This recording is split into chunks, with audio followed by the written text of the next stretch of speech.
하나님 말씀 로마서 3장입니다.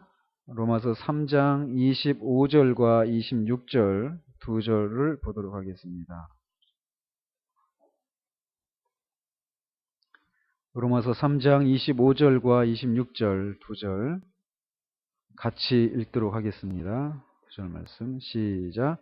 이 예수를 하나님이 그의 피로써 믿음으로 말미암는 화목제물로 세우셨으니 이는 하나님께서 길이 참으시는 중에 전에 지은 죄를 간구하심으로 자기의 의로우심을 나타내려 하심이니 곧 이때에 자기의 의로우심을 나타내사 자기도 의로우시며 또한 예수 믿는 자를 의롭다 하려 하심이라. 아멘.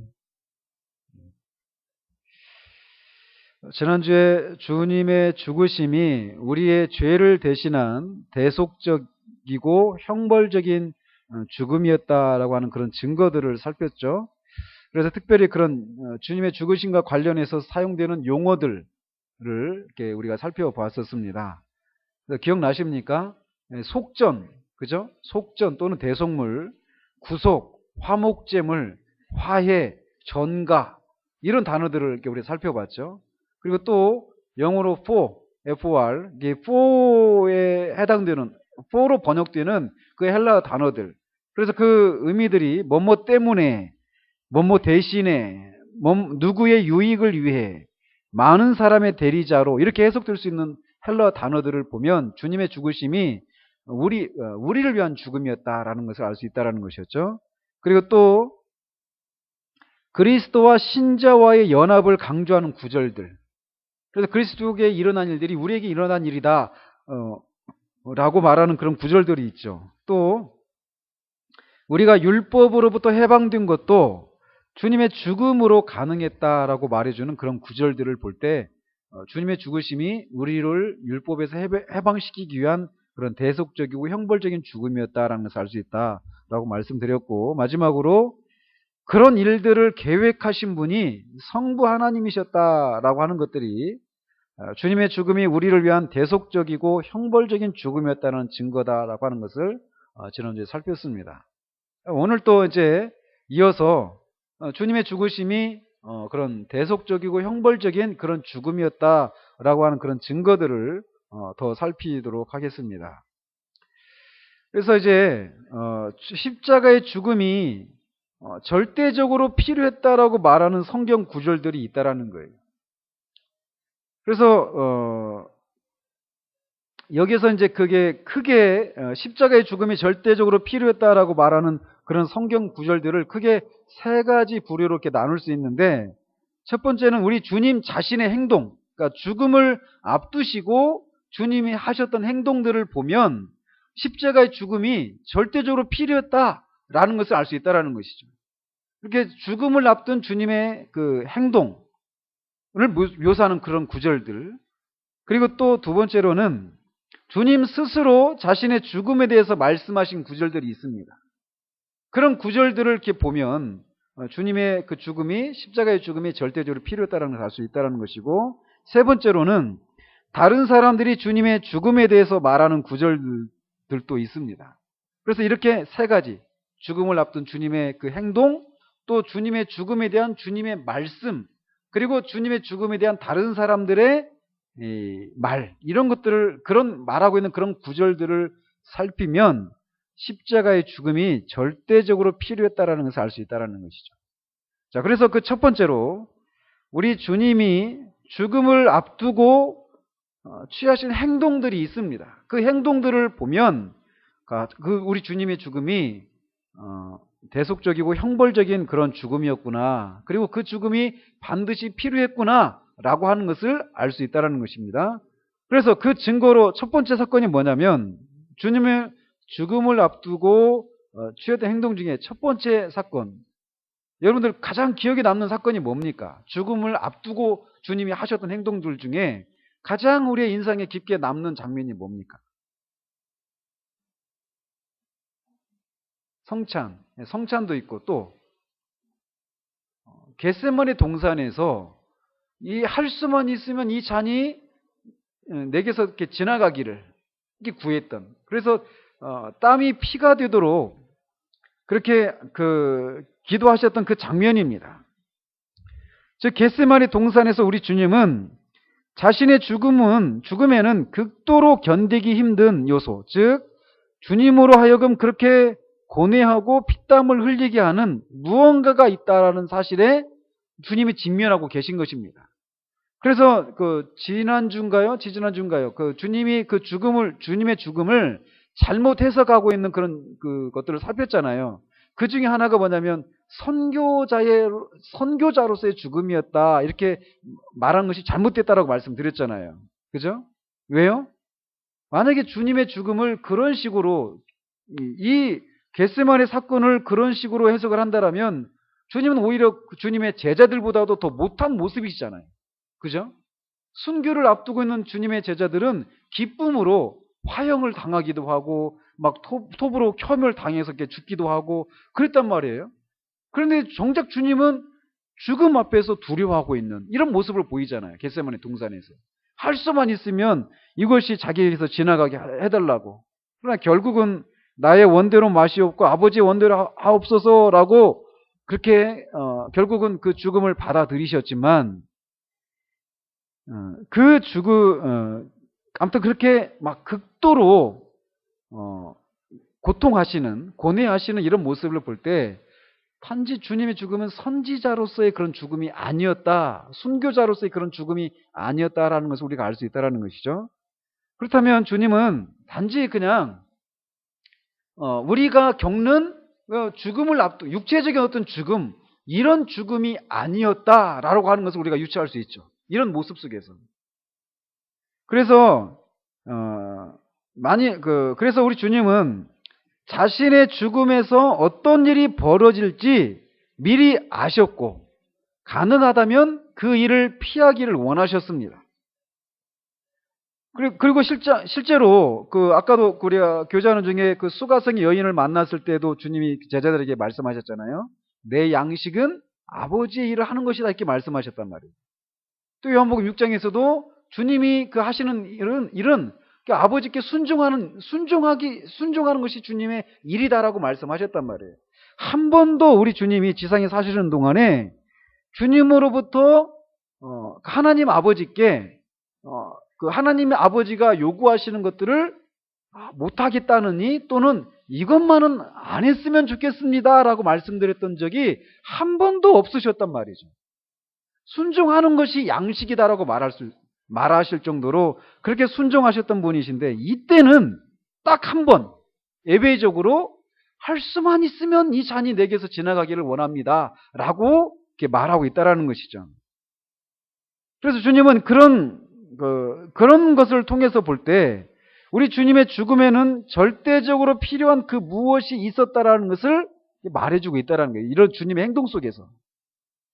그래서 주님은 그 겟세마네 동산에서 3번씩이나 같은 기도로 하시는 기도의 내용은 이런 거라는 거죠. 정말 이것이 정말 필요한 일입니까? 내가 꼭 이렇게 죽어야만 됩니까? 다른 방법으로 이 일을 하는 것은 가능하지 않습니까? 만약 가능하다면 이 일이 나한테 일어나지 않기를 원합니다. 라고 하나님 아버지께 이렇게 구했다라는 것이죠. 그러나 결론은 뭡니까? 내 뜻대로 마시옵고 아버지 원대로 하옵소서 이렇게 했다는 얘기는 이것이 아니면 주님이 죽어야 되는 그 십자가의 죽음이 아니면 하나님이 우리를 구원하실 수 있는 일이 불가능하기 때문에 반드시 이 방법으로야만 우리를 구원하는 일이 가능했기 때문에 결국은 그것을 받아들이셨다라는 것이죠. 그래서 결국 우리 주님의 십자가상의 죽음은 절대적으로 필요한 것이었음을 이렇게 겟세마네 동산에서 막 피가 땀이 도록 하나님 앞에 간구했지만 결국 그것을 받아들이시는 이 모습 속에서 그 죽음이 필연적이었다. 절대적으로 필요한 것이었다라고 하는 것을 말해주는 것이다라는 겁니다. 자, 이렇게 십자가의 죽음이 절대적으로 필요했다라는 것을 말해주는 첫 번째 그 장면이 겟세마네에서의 기도의 장면이라는 것입니다. 또 두 번째로는 이거 더 확장하면 주님이 또 실제적으로 십자가상에서 엘리 라마 사박다니라고 이렇게 부르짖으셨잖아요. 나의 하나님 어찌하여 나를 버리셨나이까? 라고 이렇게 부르짖으셨는데 우리 주님은 지금 하나님께 지금 실제로 버림받았습니까? 버림받지 않았습니까? 실제로 버림받고 계신 거예요. 실제로 버림받고 계시는데 그래서 주님과 영원하신 성부 사이의 교제가 일시적으로 지금 중단된 상태입니다. 영원하신 품속에 계셨고 창세 전부터 하나님과 함께 계셨던 주님이 그 한 번도 하나님과 교제가 단절된 적이 한 번도 없었어요. 그 전에도 없었고 그 이후에도 없습니다. 그러나 그 십자가상에서 지금 주님으로 하나님 아버지로부터 버림받는 그 6시간 동안 하나님 아버지로부터 하나님의 아들이신 우리 주 예수 그리스도께서 버림을 받고 계시다라는 겁니다. 그래서 이 사실 역시 누가 어떤 트집을 잡는다 하더라도 그런 일이 한번 끊어질 이유가 없는, 교제가 중단될 이유가 없는 그 하나님의 아들이신 분이 십자가에서 실제로 버림을 받고 그렇게 막 절규를 하시는 그런 부르짖는 그 일은 왜 그 일이 일어나야만 했는가? 반드시 그 일이 일어나야만 했기 때문에 그런 일이 일어났다라고 말할 수밖에 없다라는 것이죠. 그러니까 십자가에서 주님이 십자가의 죽음을 죽으셔야 했던 이 두 번째 그 표지가 바로 그런 거라는 겁니다. 주님이 실제로 버림을 받았다는 거. 그것은 그것이 아니면 하나님의 아들이 아버지 하나님으로부터 버림을 받는 것이 아니면 우리가 버림받았던 우리가 하나님과 다시 그 화목을 이루고 화해를 이루는 일이 가능하지 않기 때문에 반드시 그 일이 벌어지는 일들이 있어야만 했다라는 것을 말해준다라는 것이죠. 자, 그리고 이제 이렇게 주님의 행동, 겟세마네에서의 기도, 또 십자가에서 그런 부르짖는 이런 행동들을 통해서 주님의 죽으심이 반드시 필요했다. 그런 죽음이 필요했다라는 것을 이렇게 말해주고 있다라고 할 수 있고요. 또 직접적으로 십자가의 죽으심이 반드시 필요했음을 말해주는 그런 성경 구절들이 있습니다. 그래서 그 로마서 우리가 읽은 이 구절이죠. 로마서 3장 25절과 26절. 그 구절이 이제 그 십자가의 죽음이 반드시 필요했음을 말해주는 그런 구절이라는 겁니다. 그래서 이 예수를 하나님이 그의 피로써 믿음으로 말미암는 화목제물로 세우셨으니 이는 하나님께서 길이 참으시는 중에 전에 지은 죄를 간과하심으로 자기의 의로우심을 나타내려 하심이니 또는 그의 피를 믿음으로 말미암는 이 예수를 하나님이 그의 피로써 믿음으로 말미암는 화목제물로 세우셨으니 이는 하나님께서 길이 참으시는 중에 전에 지은 죄를 간과하심으로 자기의 의로우심을 나타내려 하심이니 곧 이때에 자기의 의로우심을 나타내사 자기도 의로우시고 또한 예수 믿는 자를 의롭다 하려 하심이라. 이 말씀이 주님의 죽음이 필요했다는 것을 직접적으로 말해주는 구절이라는 겁니다. 그래서 이 질문은 이런 거라는 거죠. 바울은 어떻게 하나님이 옛세대 아래에 있는 이스라엘 백성들의 죄, 옛세대 아래에 있는 이스라엘 백성들이 누구를 가리킵니까? 그렇죠. 예수님 오기 전에 있었던 이스라엘 백성들입니다. 그러나 그들 중에도 모든 이스라엘 백성은 아닙니다. 하여튼 예수님 오시기 전에 구원받은 백성들이 있잖아요. 뭐 대표적으로 아브라함이나 뭐 모세나 다윗이나 이런 사람들이 있는데 그들도 죄인이었습니까? 죄인이 아니었습니까? 그들도 죄인이었단 말이에요. 근데 그들이 예수님이 오시기 전에는 그들이 죄 용서를 받았습니까? 안 받았습니까? 예? 예수님 아직 안 오셨는데 우리가 죄 용서 받을 수 있는 유일한 길은 무엇입니까? 예수 그리스도의 오열밖에 없어요. 예수 그리스도의 피. 그죠? 근데 이들은 예수 그리스도의 오기 전에 죽은 사람들이란 말이에요. 그들이 정말 죄 용서 받았을까요? 예수님 보지 못했는데? 그래요. 근데 로마 카톨릭은 뭐라고 말하는지 아십니까? 그들이 예수님 오기 전에 믿은 채로 죽었던 사람들이 가는 곳이 따로 있다라는 거예요. 천국이 아니라. 여러분, 림보라고 하는 그런 말 들어보셨습니까? 림보? 일종의 연옥입니다. 그래서 선조 림보라고 하는 것이 있어요. 예수님 오시기 전에 믿었던 사람들이, 조상들이 가는 그런 림보가 따로 있다라는 겁니다. 그런 장소가 림보라고. 선조들이 가는 림보에서 선조 림보라고 합니다. 유아들, 낳자마자 죽은 아이들 있잖아요. 그런 아이들이 가는 곳이 또 있습니다. 유아 림보. 성경에 나오는 개념일까요? 없습니다.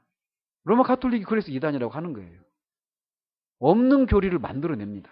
요한계시록에 있는 것처럼 계시된 것들보다 더 붙이거나 계시된 것을 빼는 자들에게 그 화가 임한다고 말씀하셨잖아요. 그들이 그렇게 덧붙이는 잘못을 범한 것이 로마 카톨릭입니다. 그런데 어쨌건 이렇게 옛세대 아래에 있는 이스라엘 백성들의 죄를 간과하시거나 가릴 수 있는가라는 거예요. 만약에 하나님이 공의로우신 분이면 이렇게 그 예수님 오시기 전에 있었던 믿는 자들의 죄를 왜 심판하시지 않는가? 죄의 삭시 뭡니까? 사망이란 말이에요. 근데 그들이 구원을 받았어요. 그러니까 사람들이 그렇게 막 질문할 수 있잖아요. 아니, 저들도 분명히 죄를 지었는데 하나님 왜 저들을 용서해 주십니까?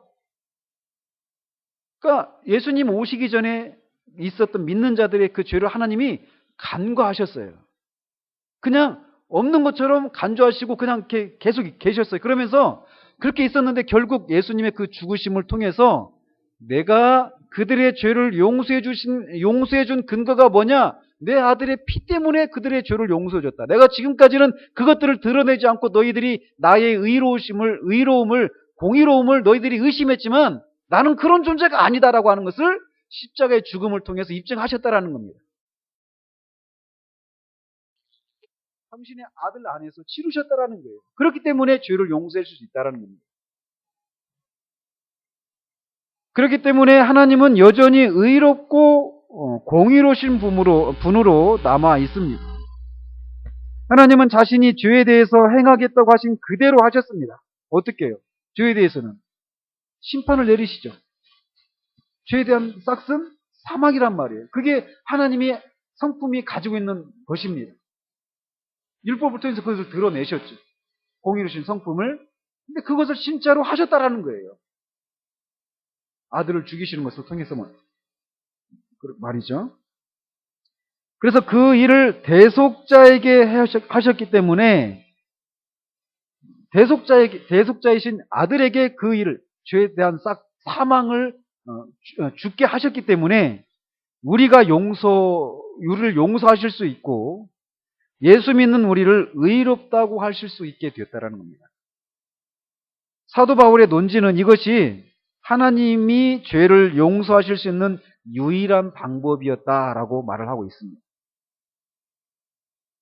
그래서 십자가의 죽음은 하나님의 영원하신 성품이 스스로 조화를 이루고 온 세상 사람들뿐만 아니라 하늘의 통치자들과 권세들 앞에서, 심지어는 마귀와 모든 지옥의 거주자들 앞에서까지 정당함을 입증받을 수 있는 유일한 길이었어요. 어떻게 하나님이 죄인들을 죽이신 공의로우신 그런 심판인데 어떻게 우리와 같은 죄인들을 용서해 줄 수 있는가? 우리가 죽어야 되잖아요.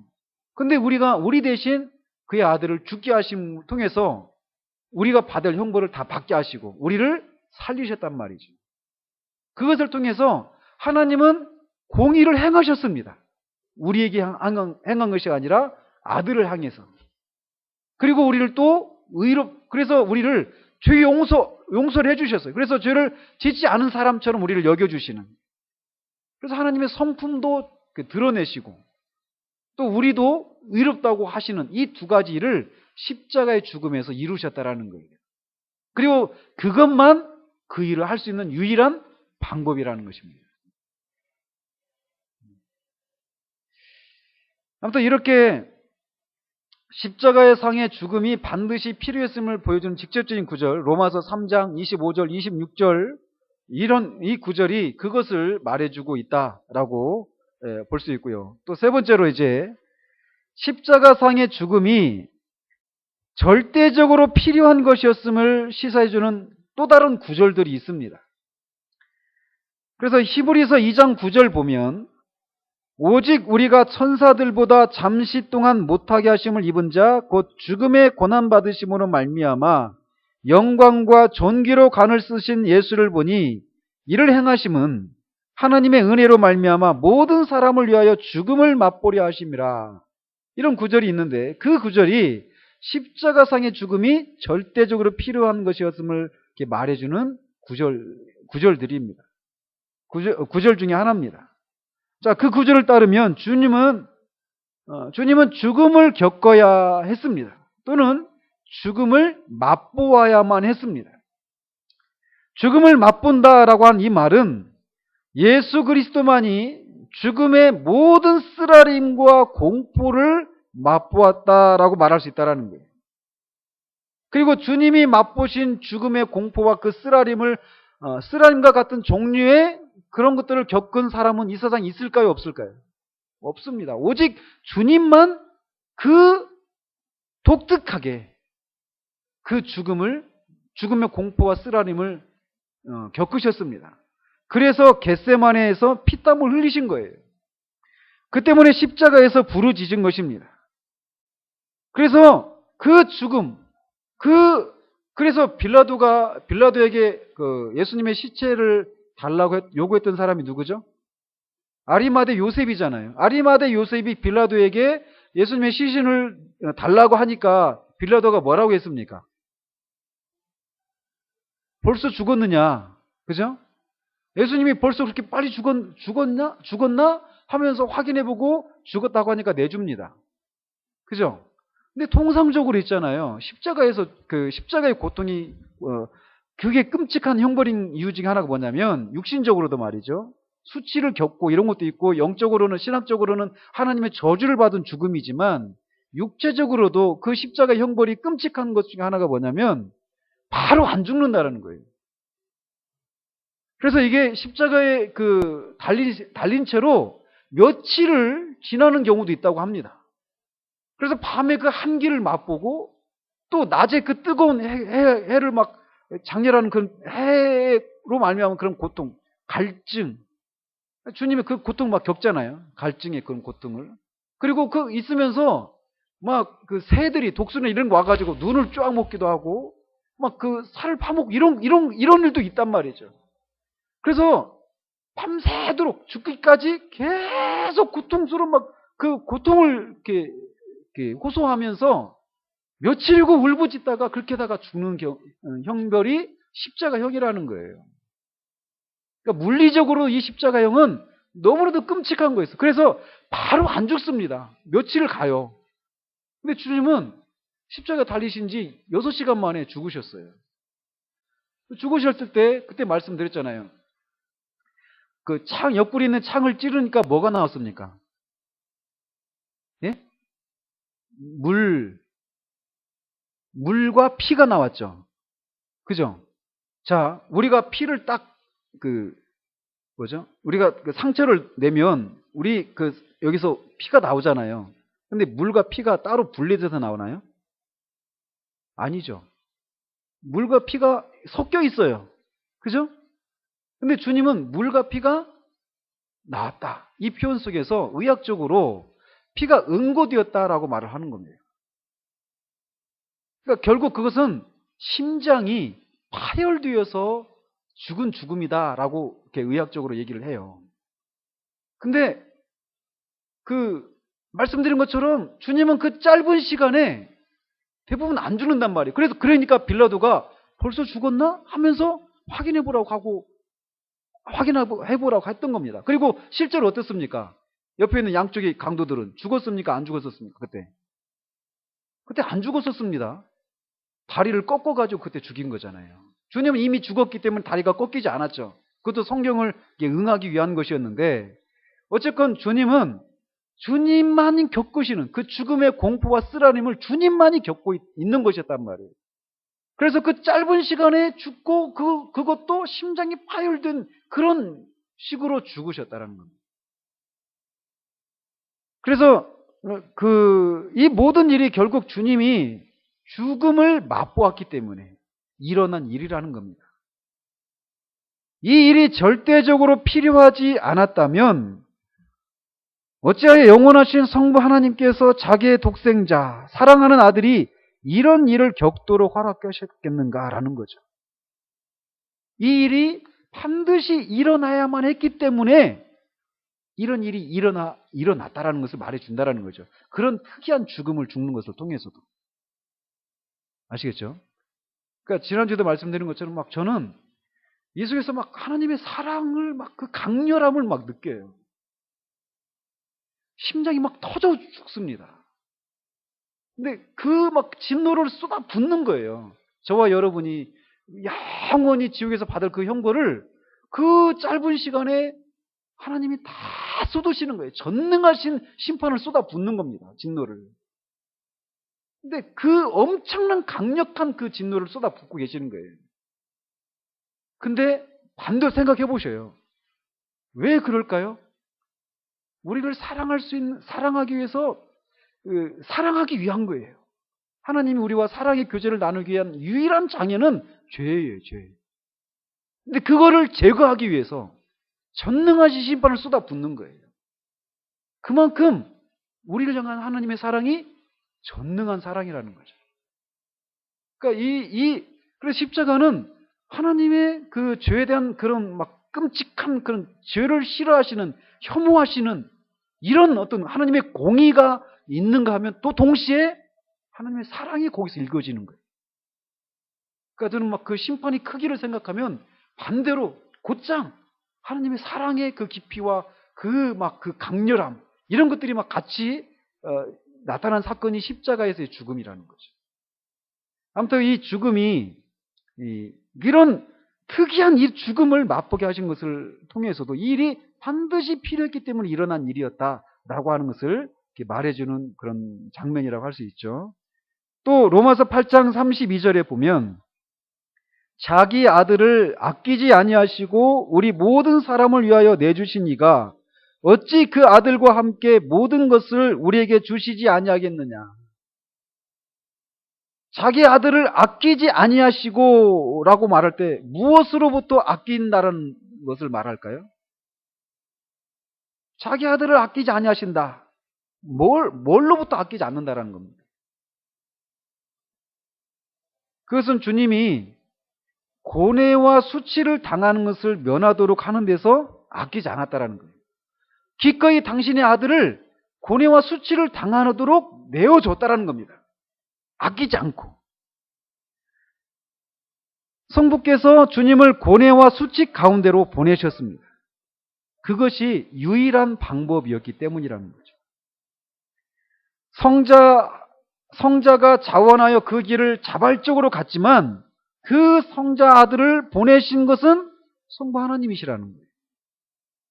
그는 자기 아들을 아끼지 아니하셨습니다. 아들이 우리의 죄를 지셨을 때 하나님은 아무것도 아끼지 않으셨어요. 죄에 대한 하나님의 진노, 격렬한 분노가 아낌없이 아들에게 부어졌다라는 겁니다. 그 이면에 말씀드린 것처럼 우리를 향한 사랑 때문에 그래요. 하나님이 세상을 이처럼 사랑하사 독생자를 주셨으니 독생자를 주셨어요. 독생자를 주심에는 십자가에서 죽으심의 수치와 고통과 고뇌가 포함되어 있는 것이라는 겁니다. 하나님이 하나님과 그 아들 사이에 영원한 교제가 깨어지는 지경까지 자기 아들을 내주신다는 것이 우리가 생각이나 할 수 있는 일인가? 라고 로이 존스가 질문을 합니다. 또 십자가의 죽음이 절대적으로 필요한 일이 아니었음에도 불구하고 하나님이 그런 일을 하신다라는 것을 상상이라도 할 수 있는가? 하나님의 속된 말로 오버하신 것인가? 그렇게까지 안 하셔도 되는데 그렇게까지 하신 것인가? 그게 아니라는 겁니다. 그렇게 하시는 것이 아니면 우리를 사랑하고 우리를 의롭다 하시는 일들이 가능하지 않기 때문에 하셨다라는 거예요. 그래서 십자가의 이 죽음, 또 아들을 아끼지 아니하심, 독생자를 내어주셨다, 이런 표현들 속에서 하나님이 그렇게 아들을 그런 죽음으로 내어주신 것은 반드시 그 죽음이, 그런 방식의 죽음이 필요했기 때문이다라고 하는 것을 말해주는 장면들이라는 겁니다. 자, 그리고 이제 형벌과 대속의 필연성을 보여주는 어떤 보조적인 논증들이 있습니다. 왜 형벌과 대속적이고 형벌적인 그런 죽음을 죽어야만 했는지에 대해서 보여주는 어떤 보조적인 그런 논증들이 있는데, 첫 번째가 뭐냐면 하나님의 진노의 교리입니다.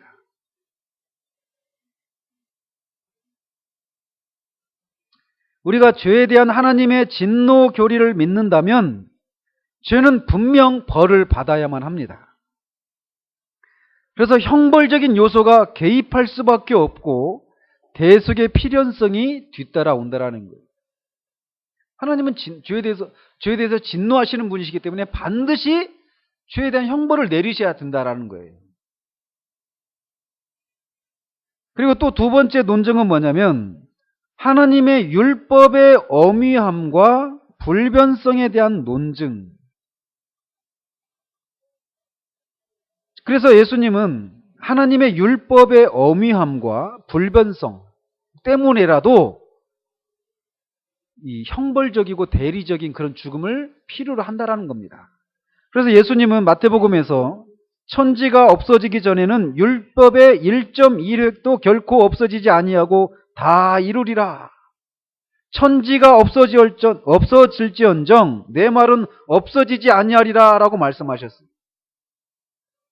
그렇기 때문에 이 율법이 엄위하고 반드시 천지가 없어지기도 전까지도 이 율법은 없어지지 않는, 불변하는 것이기 때문에 그 율법을 어긴 자들은 죽어야 한다라고 하는 형벌을 요구하고 있기 때문에 그것을 생각만 하더라도 형벌적인 그런 대속적인 죽음이 필요했구나라는 것을 우리가 깨달을 수 있다는 것이죠. 자, 지금 잘 쫓아오고 계시죠? 예? 네, 한번 더 들으셔요. 자, 세 번째로는 뭐냐? 우리가 죄에 대해서 성경적인 그런 입장을 우리가 견지하고 있다면 이 죄에 대한 형벌적인 이 죽음은 반드시 필요하다라고 하는 것을 인정할 수밖에 없습니다.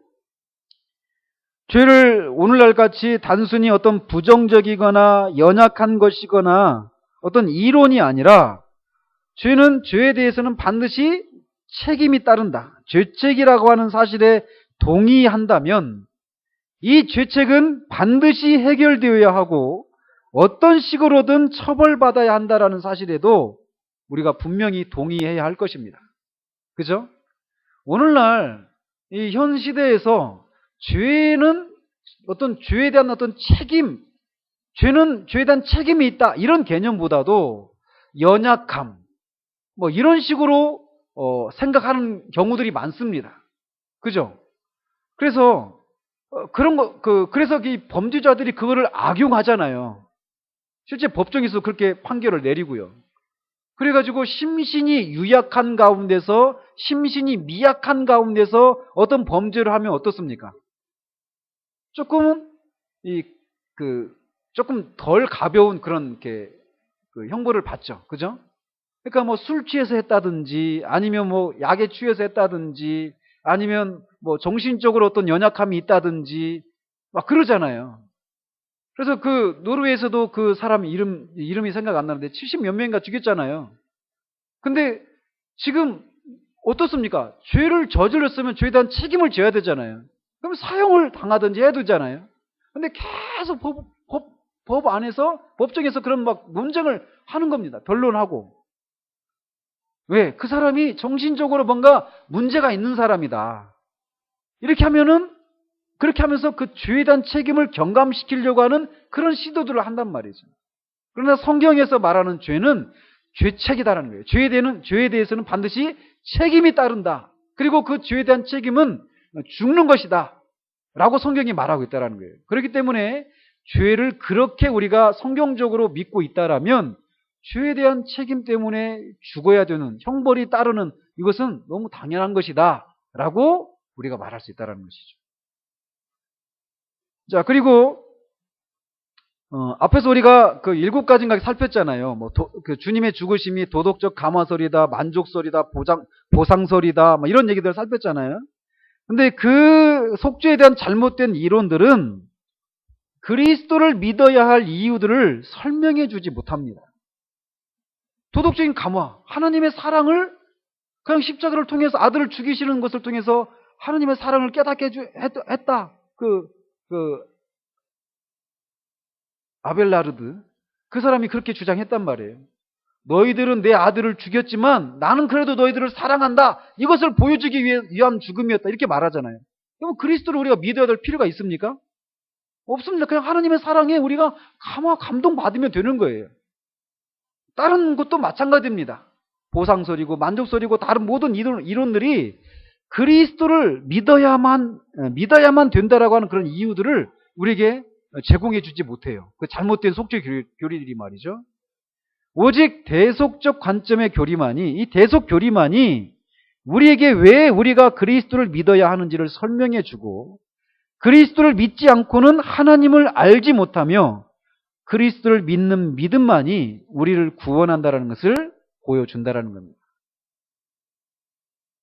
그래서 어떤 사람들은 이 대속의 교리를 반대하는 사람들이 있습니다. 이런 사람도 있어요. 이건 좀 다뤄서 그냥 건너가기로 하고요. 이런 주장을 한다는 것이죠. 어떤 사람들은 하나님이 사랑이신데 사랑의 하나님이 이렇게 대속의 죽음이 없이도 용서해 주시지 않겠느냐, 이렇게 주장하는 사람들이 있어요. 그들은 말하기를 우리는 대속이 없이도 아무런 처벌이 없이도 서로를 용서해 준다. 우리 인간들 사이에서 말이죠. 그죠? 서로가 용서해 주시는데, 용서를 해 주는데, 사람들끼리 말이죠. 사람들 안에서 어떤 사람이 잘못했으면 그 잘못에 대해서 다른 사람을 죽이는 것을 통해서 우리가 그 사람을 용서해 주는 게 아니잖아요.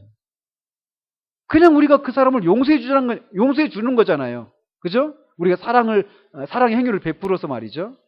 근데 우리가 그렇게 하는데 훨씬 더 큰 사랑을 갖고 계신 하나님은 훨씬 더 쉽게 용서할 수 있지 않겠느냐, 이렇게 주장한다라는 거예요.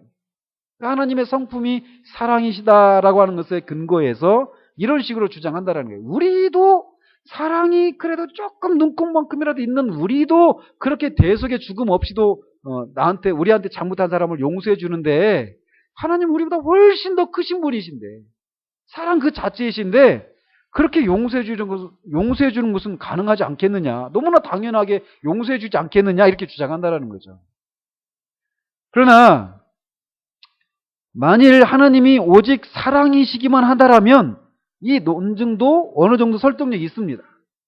그러나 하나님은 사랑이실 뿐만 아니라 빛이시고 거룩하시고 의로우시고 공의로우신 분이시라는 거예요. 하나님의 성품이 어느 한 성품을 이렇게 배척하거나 희생하거나 이렇지 않는단 말이에요.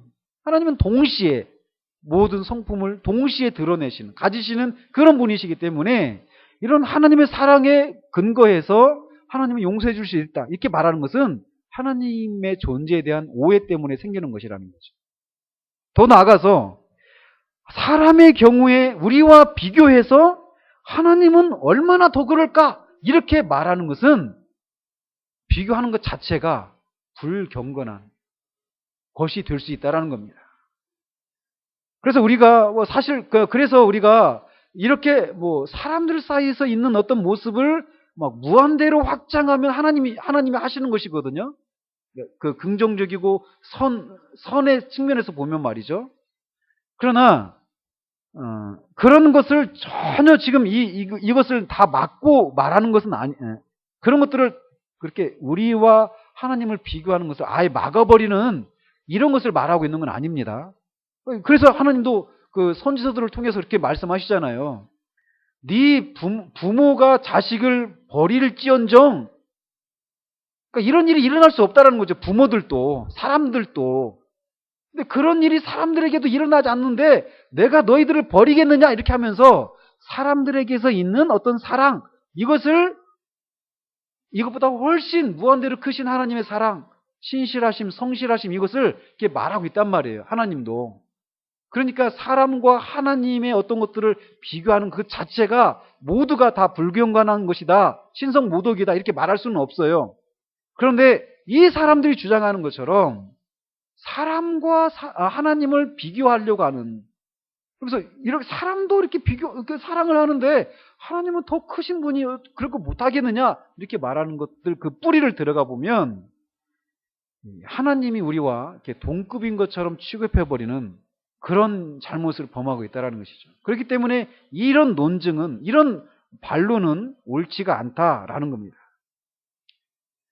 자, 그리고 두 번째 반론은 뭐냐? 첫 번째 반론은 사랑의 하나님은 대속이 없이도 용서할 수 있을 것이다, 이렇게 주장하는 것이에요.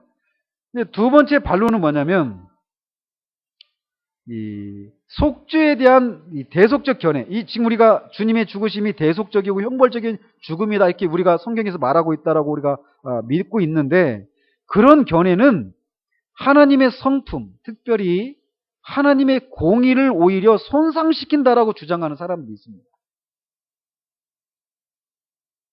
그들이 주장하는 근거는 뭐냐면 왜 무지한 자를 벌하는가라는 겁니다. 하나님의 아들이 무지하시잖아요. 죄가 없으시잖아요. 그런데 죄가 없는 분을 죽이는 것이 어떻게 공의로운 분이시냐, 그렇게 따질 수 있잖아요. 그죠? 근데 그것에 대해서 답변은 이렇다라는 거죠.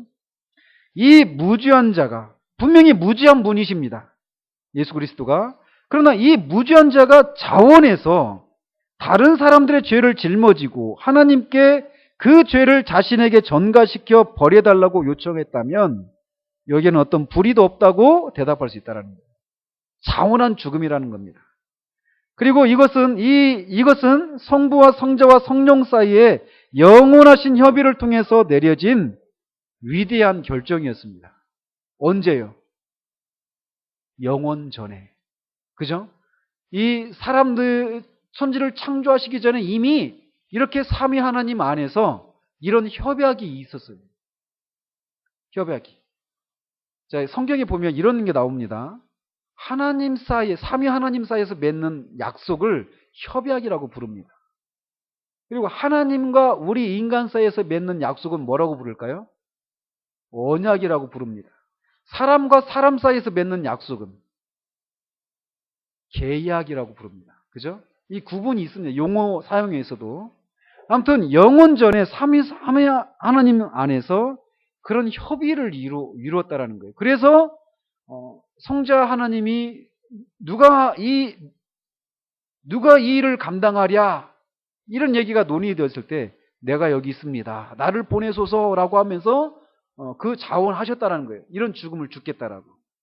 그리고 성부 하나님은 그에게 육체를 제공하셨다라는 것이죠. 그러니까 이것은 완벽한 삼위 하나님 안에 완벽한 합의가 있었고 자원하에서 있었던 것이기 때문에 무지한 자에게 벌을 내리는 것이 불의한 일이 아니다라고 말할 수 있다는 겁니다. 또 세 번째 반론은 뭐냐? 하나님이 용서하기 위해서 값을 요구하신다고 주장하는 것이 하나님의 용서하시는 은혜를 손상시킨다고 느끼는 사람들도 있다라는 겁니다. 즉 그러니까 결국은 이제 앞에 그 사랑의 하나님이시니까 대속의 죽음 없이도 용서하실 수 있다, 이런 주장과 어떤 면에서는 일맥상통하는 그런 주장이에요. 그러니까 하나님이 용서하시기 위해서 값을 요구하신다. 하나님을 이렇게 제한하는, 하나님의 용서하시는 은혜를 이렇게 손상시키는, 뭔가 그냥 무조건적으로 용서를 해주셔야지, 이런 주장입니다. 그러니까 하나님의 용서를 뭔가 무조건적인 용서가 아닌, 그래서 하나님의 용서를 뭔가 좀 이렇게 뭔가 부족하고 좀 이렇게 조건적인 그런 용서처럼 손상시켜버린다. 이 대속적인 죽임이라고 하는 것은. 그렇게 주장한단 말이에요.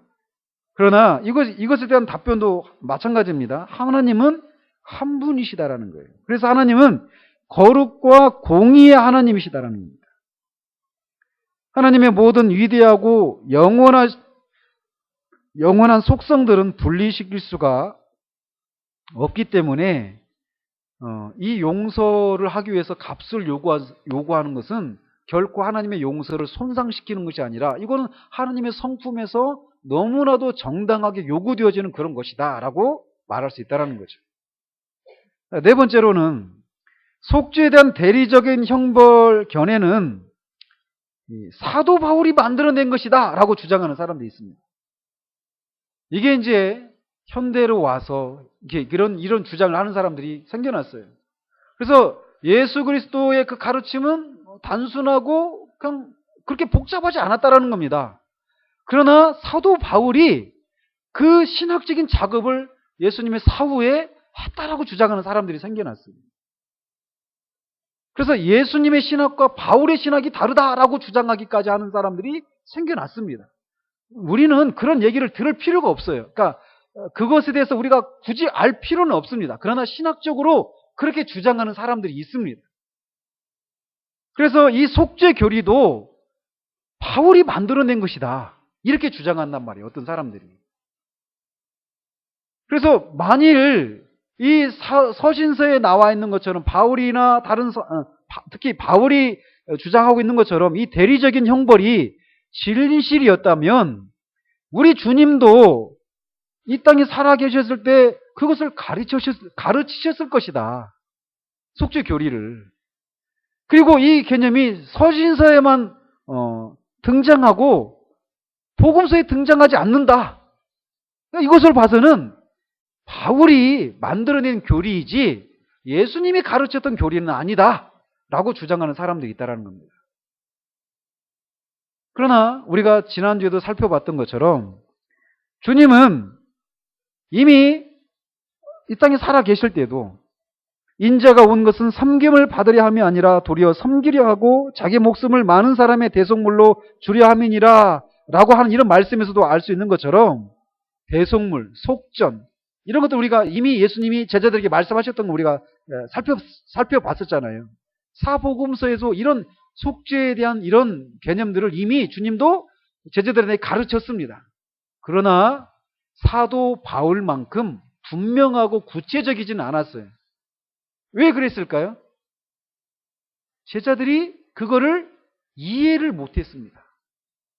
제자들이 그 주님의 죽으심에 대한 얘기를 주님의 제자들에게 말을 할 때마다 제자들은 어떤 반응을 보였습니까?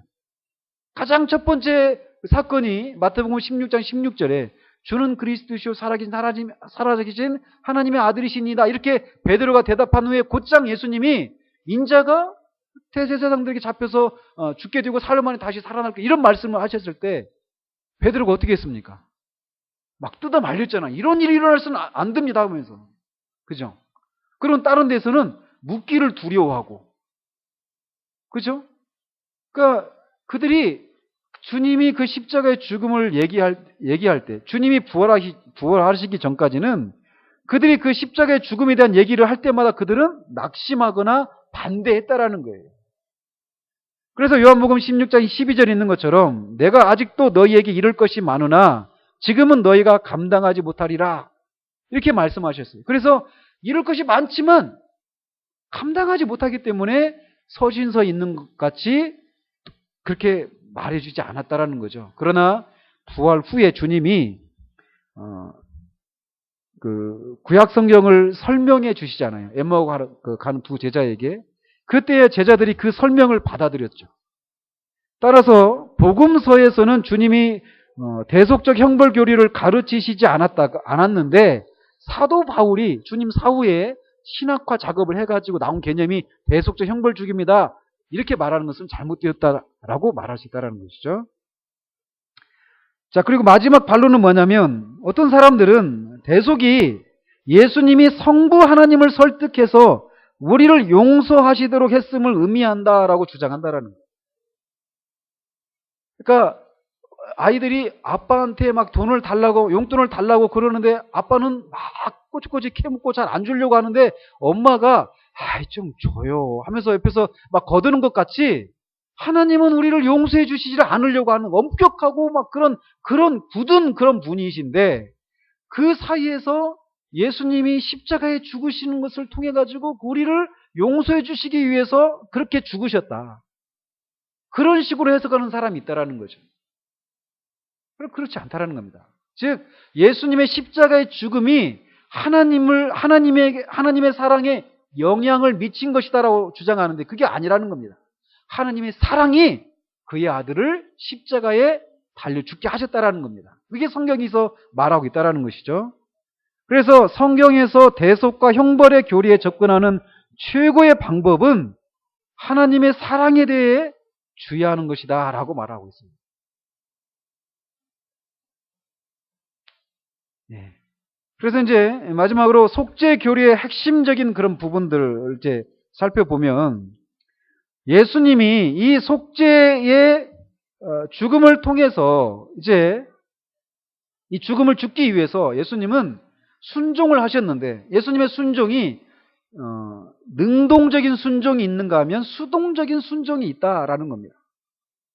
그래서 우리가 의롭다함을 얻기 위해서는 뭐가 필요하죠? 우리가 의롭다함을 얻기 위해서는 우리의 죄가 용서받아야 돼요. 그죠? 우리의 죄가 용서를 받고 하나님과 완전히 화해를 이루어야 합니다. 근데 그러면서 동시에 율법은 존중되어야 하고 만족되어야 합니다. 왜 그럴까요? 율법을 내신 분이 누구십니까? 하나님이시란 말이에요. 하나님이 율법을 내셨어요. 근데 하나님이 내신 율법이 완전할까요? 완전하지 않을까요? 완전합니다. 그 하나님의 율법이 그러면은 어떤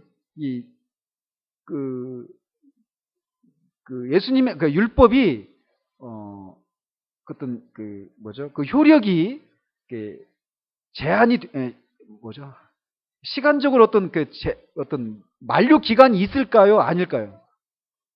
율법은 아까 주님이 말씀하신 것처럼 천지가 없어지기 전까지 율법이 1.16도 없어지지 않는다라고 말씀하시잖아요.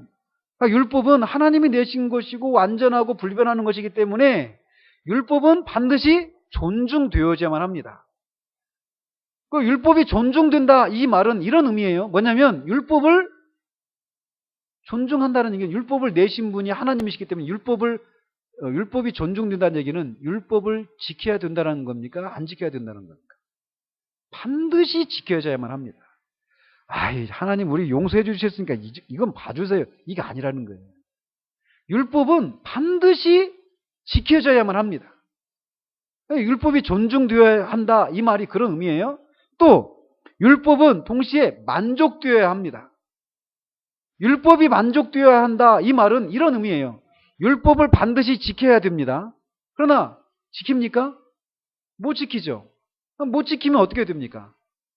형벌을 받아야죠. 율법이 요구하는 게 그거란 말이에요. 그런 측면에서 율법은 만족되어야 됩니다. 지키지 못한 자들은 반드시 율법에 정한 대로 형벌을 받아야 돼요. 형벌을 받기 전까지는 율법은 만족이 되어지지 않는 겁니다. 이렇게 율법은 지켜져야 되고 지키지 못한 자들이 율법에 정한 대로 죽어야 된단 말이에요. 이렇게 존중되고 만족되어져야 되는데 그 일을 예수님이 하셨다라는 거예요. 예수님이 십자가에서 죽으시는 것을 통해서 율법이 어떻게 될까요? 존중되었을까요? 만족되었을까요? 예? 만족되었죠. 그죠? 율법을 지키지 못한 자들이 지킨 자들은 형벌을 받아야 된다. 그래야 율법이 만족되는 거예요. 근데 예수님이 십자가에서 죽으셨어요. 그래서 율법을 만족시켰습니다. 근데 그때 주님이 그 죄책을 십자가에서 처리를 하셨다라는 거예요. 주님은 거기서 자신을 들이셨습니다.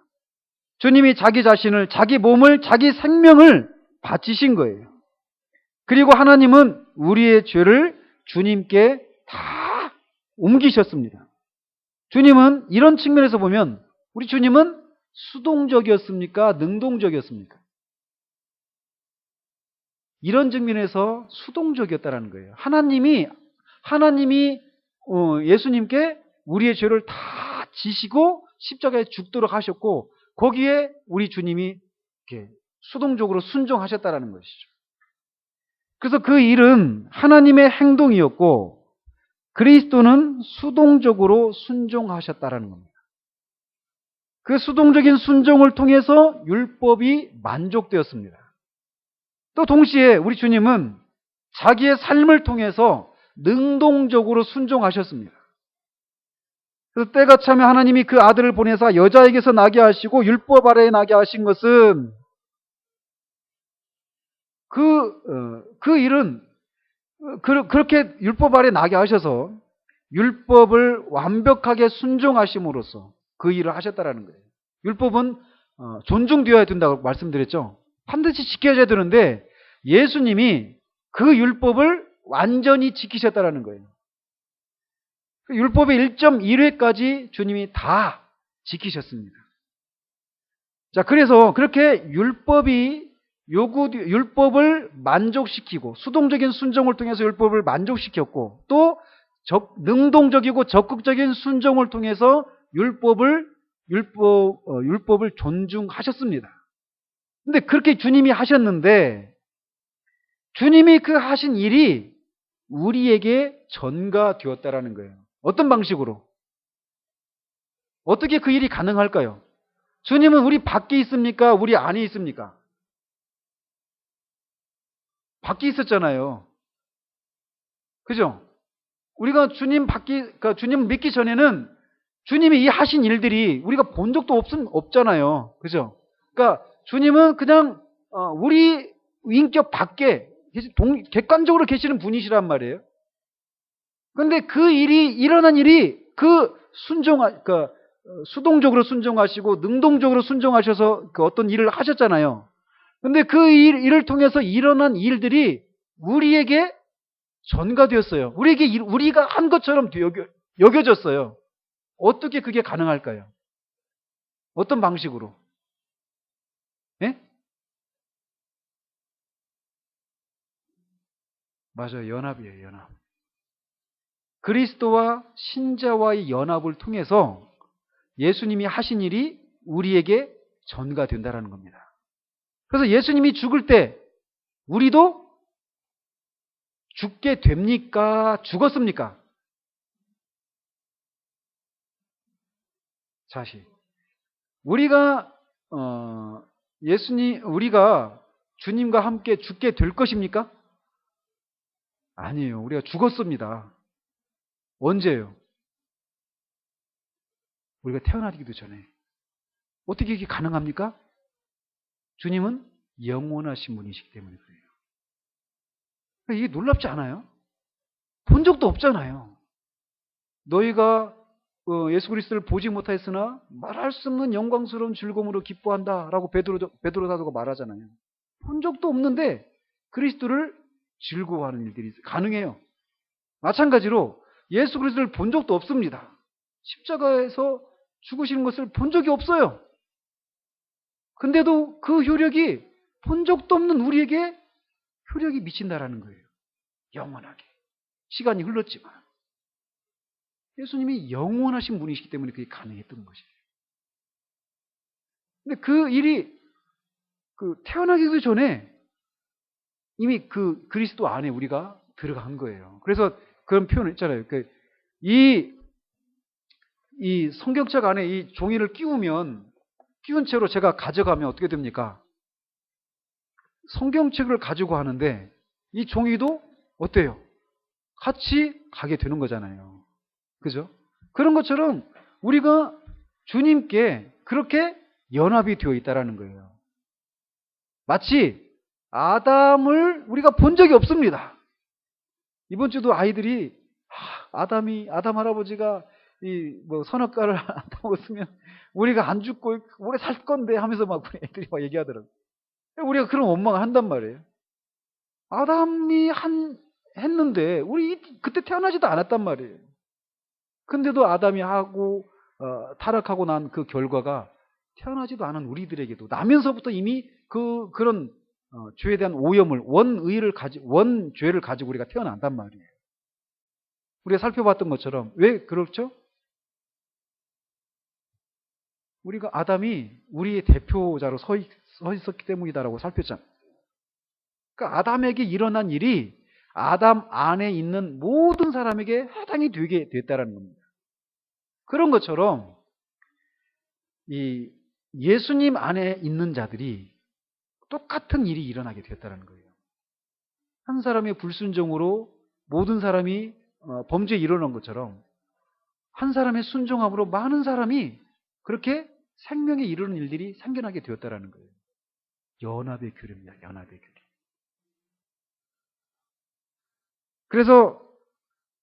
그래서 이렇게 그리스도께서 자기의 순종 행위로 율법을 존중하시고 만족시키셨기 때문에 그것은 이 그리스도 자신의 행동, 자신을 위한 행동일 뿐만 아니라 누구를 위한 행동이라고요? 믿는 우리를 위한 행동이었다라는 거예요. 그래서 사도 바울처럼 우리도 말할 수 있다라는 겁니다. 너희가 법 아래에 있지 아니하고 은혜 아래에 있음이라. 저는 지난주에도 말씀드렸죠. 죽음을 통해 가지고 우리에게 있었던 모든 죄책을 사하시고 율법의 그 요구들을 율법이 더 이상 우리에게 와가지고 너 이것도 안 했잖아, 이것도 해야 되잖아 이렇게 하면서 우리를 그 법 아래에 우리를 가둘 수 없는 그 일을 행하신 방식을 보면 우리는 되어지고 나서 나중에 보는 거죠. 근데 그 방식이 얼마나 하나님이 지혜로운 분이신가라는 것을 막 정말 보게 돼요. 죽어버렸어요, 우리가. 더 이상 법이 우리를 어떻게 할 수가 없어요, 율법이. 그리스도인들은 더 이상 그래서 율법 아래에 있지 않습니다. 즉 율법 아래에 있지 않다는 얘기는 우리의 구원이 율법의 준수 여부에 달려있지 않다라는 겁니다. 그리스도인에 대한 율법은 지켜졌고 존중되었고 의로 전가되었습니다. 그러니까 율법을 지키심으로 얻으신 그 의를 우리에게 주님이 넘겨주신 거예요. 우리가 지킨 것처럼. 하나님이 죄를 알지 못하신 이를 우리를 대신하여 죄로 삼으신 것은 우리로 하여금 그 안에서 하나님의 의가 되게 하려 하십니다. 율법이 육신으로 말미암아 연약하여 할 수 없는 그것을 하나님은 하시나니 곧 죄로 말미암아 자기 아들을 죄 있는 육신의 모양으로 보내어 육신의 죄를 정하사. 왜 육신의 죄를 정했느냐면 우리에게 율법의 요구가 이루어지게 하기 위함이라. 그리스도가 그렇게 율법의 요구를 그리스도 안에서 다 이루셨다라는 겁니다. 다시 말해서 이것은 우리가 그리스도 안에서 그리스도와 함께 하나가 되었다는 그런 위대한 교리입니다. 속죄가 이런 방식으로 역사한다라는 겁니다. 주님이 능동적으로 행하신 일이 우리에게 전가되었습니다. 그게 뭡니까? 능동적으로 행하신 일이 뭐예요? 율법을 지키는 겁니다. 그리고 그 지킨 결과가 뭡니까? 의를 얻은 거예요. 의. 그것이 주님이 얻으셨는데 그것을 주님이 얻으신 그 의를 누구에게 준다고요? 우리 것인 양. 지킨 적이 없는데. 또 반대로 마찬가지로 수동적으로 행하신 일도 우리에게 전가되었습니다. 수동적으로 하신 일은 죄책을 지시고 죽으신 거예요. 그래서 죄 사함이 우리에게 죄 사함이라고 하는 이 의가 전가되었다라는 겁니다. 이렇게 그리스도 안에서 그리스도를 믿고 그와 하나 된 우리는 아무런 두려움이나 떨림, 흔들림이 없이 율법을 바라볼 수 있습니다. 그래서 그 토플레디라고 하는 사람, 그 찬송가 작가가 이런 그 작사를 했잖아요. 율법과 하나님에 대한 두려움, 나와 아무 관계 없네. 내 구세주의 순종과 피. 구세주의 순종 말할 땐 수동적일까요? 능동적일까요? 이 작자가 지금 말하고 있는 것은. 예, 능동적인 순종을 말합니다. 내 구세주의 순종과 피는 수동적인 순종을 가리키죠. 그러니까 능동적이고 수동적인 그 순종이 내 모든 범죄에 보이지 않게 숨기시네. 오직 자비에만 빚진 자, 언약의 자비를 찬송하네. 당신의 의를 입어 두려움 없이 나 자신과 재물을 드리네. 그러니까 우리가 하나님을, 율법과 하나님에 대한 두려움, 나와 아무 관계 없네. 이게 그리스도의 그 순종, 두 가지 의미의 순종, 수동적이고 능동적인 그 순종을 제대로 이해한 사람들은 율법에 대해서, 하나님에 대해서 이 토플레드가 말하는 것처럼 두려움이 나오거나 아무 상관이 없다. 율법과 하나님에 대한 두려움, 나와 아무 관계가 없네. 이렇게 말할 수 있다라는 거예요. 근데 하나님에 대해서 우리가 어미로움을 우리가 잊어서는 안 됩니다. 경외하는 것을 잊어서는 안 돼요. 그러나 두려움, 그러니까 경외한다라고 말할 때 헬라어로 유세베이아입니다. 유세베이아. 좋은 두려움, 이런 의미입니다. good fear예요, 영어로. 좋은 두려움. 이거는 우리가 항상 가지고 있어야 됩니다. 존경하는 그런 어떤 사람 앞에서 우리가 옷깃을 여미고 마음을 이렇게 가다듬고 하는 이런 것 같이 존경의 사랑과 존경을 담아서 행하는 그런 모습들은 우리 가운데 반드시 있어야 됩니다. 하나님과의 그 관계 속에. 사랑이 하나님이시지만. 그러나 이것을 넘어서서 종의 그런 두려움들, 형벌을 내리시진 않을까. 이런 식으로 하나님을 무서워하고 뭔가 잘못하면 내가 벌 받는가 보다 이렇게 생각하면서 벌벌 떠는 이런 것은 그리스도가 하신 일들이 무엇인가를 지금 여전히 모르고 있는 거예요. 그래서 저는 하나님을 슬프게 해드리는 많은 이유 중에 하나가 무엇이냐면 하나님은 이렇게 우리와 사랑의 교제를 나누시기 위해서 당신의 아들을 그렇게 심장이 터져 죽게 하는 방식으로까지 그렇게 우리를 다가오셨는데 우리는 여전히 그 하나님 무서운 겁니다. 그래서 그런 교제를 막 나누고 사랑의 교제를 나누고 싶은데 무서운 거예요. 잘못하면 벌 내릴 것 같고 때릴 것 같고 그래서 잘못하면 벌 받을 것에 대한 두려움 때문에 신앙생활하는 이런 모습들을 하나님이 더 슬퍼하지 않을까 이런 생각을 해요. 하나님은 사랑의 하나님이십니다.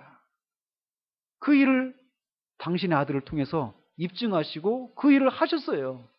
그러니까 이게 좀 하나님하고 비교할 수 없지만 정말 저는 여러분들과 진짜 그런 교제를 나누고 싶단 말이에요. 근데 목사 어렵고 저는 그게 너무 슬퍼요. 근데 이거를 무한대로 한번 확장해 보십시오. 무한대로 한번 확장해 보십시오. 외롭지 않을까요, 하나님? 전혀 그런 게 없는데. 우리가 저기 있으면서 아무렇게 하라, 이게 아니잖아요. 그죠? 그런 어떤 지켜야 될 그런 것도 있지만, 그러면도 본질적으로 그 사랑, 막힘없는 그런 사랑, 자유함, 이거를 하나님이 원하시는 거예요. 그 일을 그의 아들을 통해서 하셨습니다.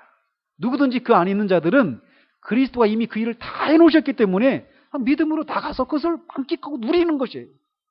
그래서 존 파이퍼가 말하는 것처럼 하나님을 영화롭게 하는 것은 그 안에서 그를 영원히 즐거워하는 것을 통해서, 그가 우리에게 허락하신 것들을 즐거워하는 것을 통해서 하나님을 영화롭게 하는 것이다 라고 말을 해요. 하나님이 그런 분으로 다가오십니까? 제가 할 수만 있으면 그렇게 제가 하는 일이 뭐냐? 그걸 입증하는 겁니다. 하나님이 그런 분이시라고.